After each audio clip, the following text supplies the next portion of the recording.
Hoje tem, a sociedade está de um jeito esquisito, na minha opinião, que é... A gente tem... Se a gente pegar a sociedade inteira, dá para dividir, falando de escolhas políticas, acho que dá pra gente dividir em três. O cara que odeia o Bolsonaro e não votaria nele por nada. O cara que odeia o Lula e não votaria nele por nada. E o cara que odeia os dois, ou que não gosta dos dois e tá na merda. E tem gente que pensa em 2022 mirando nesses grupo, né? Uhum. Que é anti-Bolsonaro e anti-Lula. Mas eu tenho a impressão, pode ser errado, mas ainda é a minha impressão, de que está diminuindo esse espaço, assim, porque eu vejo que tem um sentimento anti-Bolsonaro grande hoje, é bem que grande. está cada vez maior, porque mesmo muita gente que votou nele, que gostava... Tá vendo que ele não é competente. Furada por muitos motivos e, enfim... O Monark votou nele e é puto com ele todo dia. Eu votei ele no segundo turno porque, sinceramente, eu não queria ver o PT de novo lá e o Bolsonaro era uma incógnita até aquele momento. Mas aí agora que eu sei o que ele vai fazer, quando ele for presidente, porque ele é presidente há 2 anos já, eu sei que não... É que, tipo... Incógnita eu não sei, hein, Monarcão? Cara, era uma incógnita no sentido... Eu posso saber que o Bolsonaro não parecia ser o cara mais inteligente do mundo, mas como ele era um aventureiro político, sem uma base formada, sem laços muito fortes... Sem um esquema já colocado... já sem muitas pautas que ele tinha que defender, a não ser a parte do armamento, não sei o quê. Ele era muito mais maleável na parte econômica do que o PT, na minha visão. Uhum. Eu achava que... Eu sabia que provavelmente ia ser uma merda. Porque, era o Bolsonaro, tá ligado? Não é como se eu tivesse muitas boas opções. Eu votei no Amoedo no primeiro turno, que hoje em dia também não acho que era uma boa opção tanto assim, tá ligado? Porque eu vi outros comportamentos dele, ele tem um comportamento de um político hegemônico que quer ser um próximo Bolsonaro, um próximo Lula, e eu quero me afastar um pouco disso. Mas, querendo ou não, era uma incógnita. Tipo, poderia ser ruim, mas eu não sei que nível de ruim ia ser, entendeu? Eu apostava que ia ser menos ruim do que se fosse o Haddad. Você não queria que fosse o Haddad, e aí como o cara tinha muita força... O que levou foi o sentimento anti-PT. Sim. Sim, porque, cara, eu acho que tava chegando um momento que o PT tava consolidando o poder e a gente tava chegando num momento do Brasil onde não tinha mais tanto dinheiro para o PT usar para fomentar o poder, a esquema de estrutura de poder dele. Então eu tinha medo de quais seriam as soluções que o PT, ganhando de novo poder, se usaria para fomentar a própria base. Porque o PT ele tem umas operações meio escusas. Ele apoia... grupos que são esquisitos, entendeu? Sei lá, só isso. Eu fiquei com medo, eu não queria ver isso de novo acontecer. Não quero até hoje, na verdade. Eu acho que teve muita gente que votou assim, que nem você, não por convicção, porque é fã do... Tem muito bolsonarista, gente que vai pra guerra, é soldado e tá ali da primeira hora. Mas teve muita gente que votou mais ou menos por isso. Tem variações, mas eu não quero votar no PT. Acho que dos males o menor, por algum motivo. Mas mesmo essas pessoas hoje, acho que algumas, não todas, né? Mas algumas considerariam votar no PT, que seja, ou... Eu concordo. Porque o sentimento anti-Bolsonaro agora tá grande. O Bolsonaro... Mas isso aí, na minha opinião. Tá bem? Não, eu não voto assim. Mas assim, as pessoas votam por muitos motivos. E que o cara tá fazendo tanta merda que é duro, né? O problema do Bolsonaro é que ele, como líder do país, ele tinha uma visão estratégica de que a vacina é necessária. E a gente só destravar a economia quando tiver a vacina pra todo mundo. E ele cagou pra isso. Como que você é o presidente da nação, o general máximo da porra toda, o comandante do exército, e você caga pra um recurso estratégico fundamental pro futuro da tua nação? Isso não é direita, isso não é esquerda, isso é um imbecil, Você pode não estar preocupado com a vida das pessoas, achar que vacina... Mas que efetivamente ela vai fazer... voltar a um estado de normalidade mais rápido, ela vai. Sim. E você estar se cagando para isso é um nível de ignorância. Ontem teve a história toda do Lula, né? A entrevista coletiva dele. E eu achei um barato o tweet do Rodrigo Maia, que não é um petista, não é... Todo mundo sabe bem disso. Estava lá atuando, operando bem no impeachment, inclusive, para tirar a Dilma. E ele falou assim, a diferença entre o Lula e o Bolsonaro é que um acredita em vacina e o outro não. Um acredita que é importante respeitar as pessoas da forma como elas são, o outro não. Um pode ter um projeto de país que eu não defendo, mas tem um projeto de país e o outro não. E eu acho que esses elementos que são tão básicos, assim, que não é nada, não diz nada. O Lula não é o cara que é por conta desses elementos. Mas isso é tão basilar, tão mínimo, que a sociedade está virando, eu tenho a sensação, de isolando o Bolsonaro. Mas você não acha que isso é uma armadilha que o mainstream não? Que os oligarcas, vamos colocar dessa parte, que a galera que controla o poder, se isso não é uma jogada deles só continuarem controlando o poder, dá duas opções de bosta que tá na bolsa deles? Eu acho que tem um setor da política tradicional, que é o centrão, basicamente, que no Congresso... Mas que não é só o centrão, né? Que tem empresário, tem banqueiro, tem muita gente com muita grana envolvida, que vai estar onde tiver pra mim, o centrão poder. é quem tem a grana, na verdade. Eu acho que o centrão também, é um grupo de pessoas que representam os poderosos. Representa quem é dono das empresas, dono das igrejas, donos das TVs. É que às vezes são eles mesmos que são os donos da grana. Ali todo mundo tem grana, que é deputado federal, né, gente? Sim. É acima da média do restante da população. E tem uns que são outras coisas além de deputado federal, grandes empresários. Mas tem uns que estão ali financiados, patrocinados por gente ainda mais podre de rica e poderosa. Que eu acho que é a maioria deles. Poluio. E esses caras vão estar onde tiver governo. Vão estar assim, o PP, o Arthur Lira, que hoje é o cara do Bolsonaro na Câmara, comanda, barará. Ele também esteve na base do Lula, da Dilma. Então, assim, esses caras vão estar onde tem poder. E eu acho que tem um elemento do mainstream, como você disse. Já que tem um sentimento da sociedade que está se virando para esse cara, vou já ir botando as minhas malinhas ali. Que se tiver um ministério, estamos dentro. Mas, quando se refere... É isso que me tira do sério no nosso sistema político, que, porra, a minha sensação, eu fico olhando aquilo ali e fico assim, caralho, um teatro de merda, que eu ainda pago caro pra acontecer. Porque esse lance de eu colocar no ministério o cara que é o meu... um toma lá da cá ou alguma... Isso foi uma das coisas que o Bolsonaro falou no começo e que eu achei muito foda, que eu falei, vou fazer um ministério técnico. Aí os técnicos... Vai entrar homem na educação. Então, aí o Mandetta fala assim, ó, tá todo mundo falando que tem que agir assim. Aí ele, não, tem que agir assado. Ó, mas eu sou técnico e tá todo mundo falando que tem que agir assim. Então sai aí, vamos botar um cara que pensa que nem eu. Aí é foda. E outra, se ele colocou o Mandetta porque ele era técnico... E aí, quando a tecnicidade do Mandetta chegou na equação ali, foi isso que pesou pro lado ao contrário, tem um erro no discurso do Bolsonaro aí. Foi por isso que muita gente se decepcionou com o cara também. A gente achou que, porra, ele é um tanso, ele é burrão, dá pra ver, é chucro. Tá, um cara socialmente não maleável, vamos dizer assim. Porém, porra, vai que ele é chucrão ao ponto de ficar batendo a cabeça e só realmente colocar pessoas que ele acredita e pessoas que são sérias e honestas. Só que aí... Saiu o Mandetta, aí depois saiu o Moro, aí depois o Paulo Guedes é um vagalume que não pisca mais, entendeu? Aí você vai falando, opa, o que ele falou e o que ele tá fazendo são coisas totalmente diferentes. E o pior de tudo é que ele fica culpando o sistema. Aí esses quadros técnicos que ele tinha botado a princípio... Que tu aparentemente não acha técnico porra nenhuma. Porque tudo é construção política. Aquilo também é parte de uma...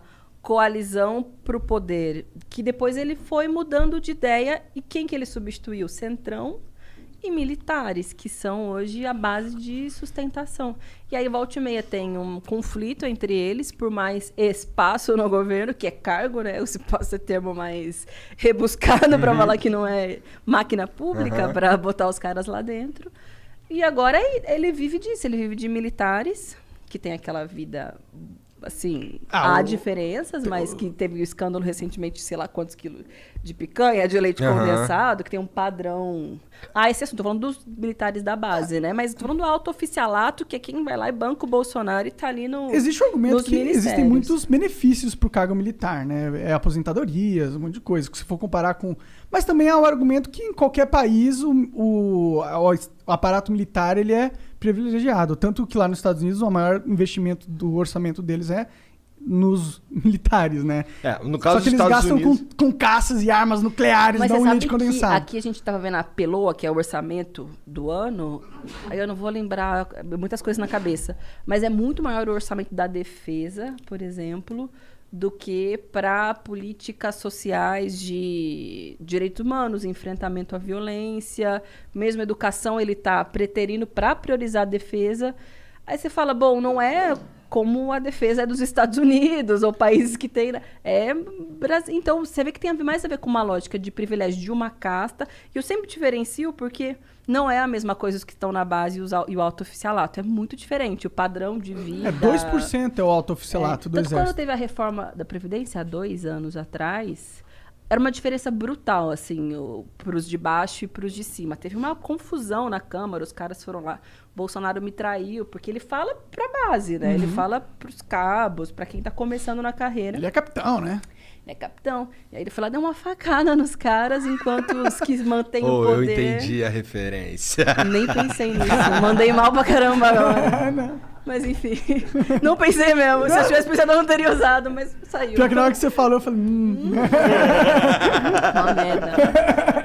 Tá ao vivo, fudeu, não tem o que fazer.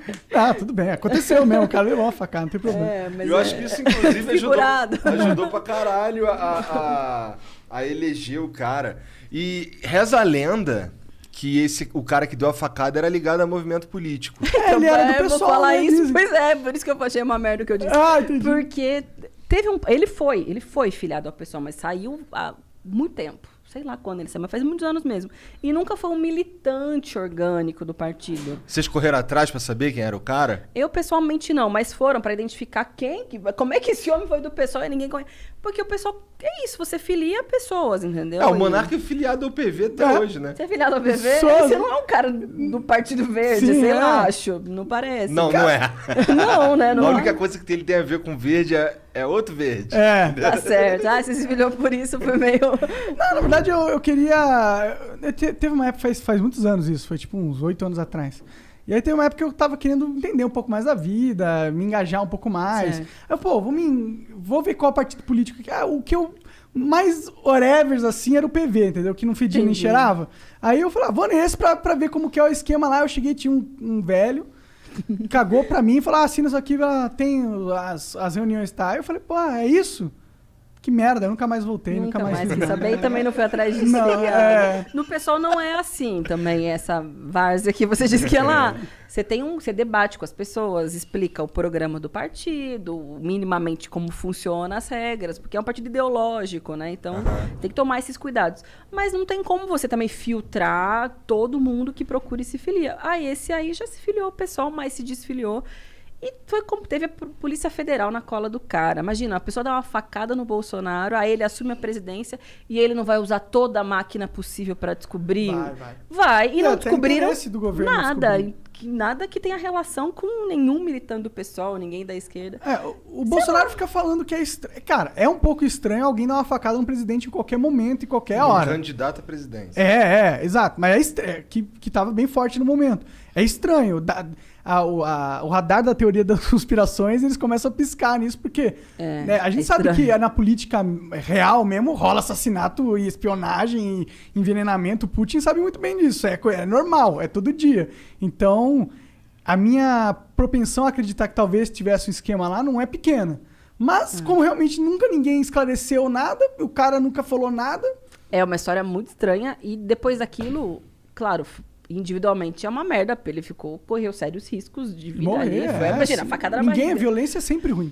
Só que, politicamente, eu tenho a impressão de que deu uma eu acho que foi a cereja do bolo aquilo ali, sabe? Porque daí ele virou, se ele já era tudo isso aí que você imagina, é o anti-PT, não sei o quê, virou um Realmente, herói. Os caras realmente não querem deixar ele chegar lá, porque eles estão com medo que quando ele chegar lá... Ele usou bem isso. Aí tem um papo que eu discordo um pouco, falar, o Bolsonaro se elegeu sem aparecer na TV. Mas quando ele aparecia como um injustiçado, o cara que foi esfaqueado, que não queriam levar ele, que queriam matar ele. Porra, isso aí é mais campanha eleitoral que 3 horas de cara ali falando no horário eleitoral. É verdade. Isso é verdade. Não tem Teve maior a internet também, os caras sabem fazer o negócio. Sim. Até porque também tem muito robô, muita coisa fake news, E teve os oponentes deles que, em vez de jogar água na fogueira Bolsonaro, jogaram mais lenha também, né? Porque muitas vezes antes dele ser candidato, ele aparecia na TV com polêmicas, porque ele falava coisas que a primeiro momento era rechaçada pelo mainstream ali, mas que muito brasileiro concordava, tá ligado? Não tô falando nem das coisas babacas que ele falou, de, tipo, se fosse viadinho, eu dava uns tapinhas que ia resolver. Ele falou isso, é um negócio assim, né? Então, isso é pura babaca. Mas falava outras coisas que as pessoas meio que acreditam, só que os oponentes dele batiam nisso. Isso fortaleceu muito o Bolsonaro. Isso aí, ele é um bom comunicador, assim. Eu posso discordar de tudo que ele fala, eu acho um fim do mundo. Mas ele, entendeu? O comunicador, eu acho que você forçou um pouquinho. Eu tô querendo buscar um... Eu acho que ele passa uma certa... Ele é bom de entender narrativa política. Eu acho que ele passa... Com o jeito que ele fala, ele passa uma ideia que ele tá falando que ele realmente pensa. E aí, eu acho que a população entra numa de, porra, finalmente um político fala o que realmente pensa. É uma merda? Ah, é uma merda, mas pelo menos ele tá falando o que pensa. Ele sempre usa esses absurdos, exageros, ou esse jeitão dele, eu tenho impressão, pra organizar a tropa. Que é essa tropa mais fanática que vai pra guerra, como eu disse, né? Tem um momento de... As pessoas chamam de cortina de fumaça. Eu acho que isso não existe. Sei lá. Tudo faz parte do projeto político, do que ele acredita. Ele não... eu vou fazer isso pra disfarçar isso. Não, ele é tudo ao mesmo tempo. Mas acho que conscientemente faz algumas coisas que organizam a tropa e vai... com certeza. Ele controla o gado, isso que eu quero dizer que é um bom comunicador, assim, no sentido de que ele fala pra quem precisa ouvir, as pessoas entendem o recado e vão, e é na internet. Ele sabe falar com a base E aí vão dele. pra porta do Palácio do Planalto e fazem... Só que eu tenho a impressão de que tá cada vez menor essa tropinha. Com certeza. É porque antigamente a gente tinha só retórica. A gente não tinha o Bolsonaro fazendo algo. A gente tinha o potencial do Bolsonaro porque ele falava, né? Quando ele foi deputado federal, ele não fez muita coisa, mas também não teve nenhum grande escândalo de corrupção gigantesco também. Então o pessoal ficava assim, não sei, pode ser alguma coisa. Mas quando viu o cara trabalhando, e pra mim o que mais me matou do Bolsonaro foi essa parada da vacina. Porque não tem desculpa. Isso é só burrice. É burrice pra ele tá se fudendo agora por causa disso. Muito. Tá ligado? E é burrice pro país. O Brasil tá se fudendo muito, tem pessoas morrendo por causa disso. Cara, ontem foram muita gente. 2.000 e tantas pessoas. Mais de 2.300 pessoas. É muita gente morrendo. Exato. Então, mas nesse sério. ponto, Sammy, o que tu acha? Olha, a gente tá em 1 ano de pandemia, certo? O lockdown, ele é uma medida para que as pessoas não vão pra UTI, porque o coronavírus é uma doença que evolui muito rápido. Porra, não era com 1 ano de pandemia, não era pra gente ter mais UTI, porra? Era. Eu acho que antes, muita gente diz, né? A pandemia, na verdade, ela só mostrou um problema estrutural do nosso sistema de saúde. Então, não é uma novidade da Covid-19 que as pessoas aguardem por leito, aguardem por vaga na UTI. Isso é muito comum. Já morriam pessoas sem UTI. Sem UTI. Mas aí o problema é que com a pandemia, como são muitas pessoas com casa ao mesmo tempo, a coisa estourou. Mas a precariedade do sistema de saúde é anterior. E aí até teve um esforço, o Congresso aprovou verba extraordinária para os estados e municípios para combate à pandemia, para equipar leito, porque tem cidade, gente, que não tinha respirador, aí numa dinâmica comum dá para enviar o paciente para uma cidade maior, mas no momento que está todo mundo assim se contaminando, precisou ter uma força-tarefa muito rápida. Alguns construíram um hospital de campanha, que teve muita crítica também, que foi útil no momento para acolher, mas que se tivesse sido destinado para estruturar podia não ser só algo temporário, podia ser algo permanente. A grana podia ficar permanentemente. E mesmo assim, se fosse fazer a porcaria do hospital de campanha, não fecha ele antes de acabar a pandemia. E aí agora Dória anuncia novamente o hospital de campanha. Ele anunciou hoje, não exatamente. foi? Ou foi ontem? Foi na última coletiva, que eu acho que foi ontem, que ele fez. E eu tava dizendo, se já era pra estar de outro jeito, né? Que às vezes eu me perco, falo muita coisa, eu me perco. Mas teve um elemento que dizem, né, os pesquisadores, que teve a ver com a nova variante brasileira, que ela deu esse novo boom. Falam que é a variante brasileira porque teve a ver, surgiu aqui e com as condições caóticas do Brasil, de sem isolamento social, sem lockdown. Nunca teve lockdown. Não. A gente às vezes banaliza o termo, mas lockdown... No começo a galera respeitou mais. Mas não era... Não era lockdown mesmo. Lockdown. Até porque não é factível, né, o lockdown no Brasil. É porque fazer lockdown no Reino Unido, na Inglaterra, em Israel, na Coreia do Sul, é uma parada, que lá tudo é organizadinho, o sistema lá funciona, não tem gente sem saneamento básico, não tem gente que tem que ganhar dinheiro no farol da rua porque senão não come. É outra realidade. E fazer lockdown lá tem uma outra estrutura. Aqui... pra ter É foda só decretar, passar uma lei e fiz o meu trabalho, entendeu? Porque é o que parece que os políticos fazem. Tirei do meu cu essa responsabilidade e pus no cu da população. É isso que eles estão fazendo. Lockdown, até a própria OMS fala que lockdown tem que ser sempre o último caso, mas às vezes não tem outro caso, então se precisar tem que fazer. E a OMS está dizendo que o Brasil tem que fazer, porque é isso. Daqui a pouco vão ser 3 mil pessoas morrendo em 24 horas, vai virar um negócio assustador, mais do que já está. E que sempre prejudica as pessoas mais pobres. Isso é um consenso. E que, portanto... eu sei que sempre prejudica os mais como pobres. Tudo né? é. E aí, é o mais fraco da equação. precisa do Estado. E eu sei que vocês não curtem muito sobre o papel do Estado, a gente estava falando um pouco sobre isso, mas mesmo países de economia liberal do mundo perceberam que, bom, num momento como esse, o Estado precisa estar ali para garantir renda, para as pessoas ficarem em casa, manutenção dos empregos, ou seja, não vou trabalhar, mas quando eu puder trabalhar, meu emprego não vai estar mais lá, o que aconteceu no Brasil. Ou algum programa, a gente chegou a aprovar, mas ele foi muito pequeno, que era de redução de jornada e de salário, uma merda, mas, enfim, foi o que foi possível. Mas é melhor do que morrer de fome. Para garantir que o trabalho da pessoa ia continuar ali. No Brasil não teve nada disso. E ao auxílio emergencial, que aí não foi nem para as pessoas não trabalharem, porque a gente está falando de... Claro que tem gente que sobrevive com R$600, essa é a vida do povo brasileiro. Mas não era nem para você não ter nenhuma outra... É para você sobreviver minimamente no momento em que, sei lá, botar o seu carrinho de cachorro-quente na rua tá mais difícil porque tem menos pessoas circulando, né? Para quem é trabalhador informal e tal. Como não teve nada disso, não aconteceu o isolamento social. E aí tem o outro fenômeno, que é o programa de vacinação. Dizem, eu tava vendo o Átila, eu sempre não gosto muito de ver o Átila, não contra ele, mas é porque você sempre sai assim, meu Deus vai acabar do o céu. Uma vez que ele tá, tu olha pra ele, ele tá meio descabelado. Tá cada vez entendeu? pior. Acho que nem o Átila tá gostando muito de ser o Átila ultimamente. Mas vejo até porque você fala, meu Deus do céu, a coisa é Vamos grave. se conscientizar. E aí ele estava dizendo que a combinação de um programa de vacinação falho, devagar, demorado, com a nova variante, fez o Brasil virar essa bomba que é hoje. Então, aí, dei toda uma volta para te responder, que eu acho que tem a ver com isso também. É a precariedade do sistema de saúde, não tem medida para que as pessoas fiquem em casa, a nova variante e um presidente incompetente. E os governadores também, né? Porque não é só também culpa do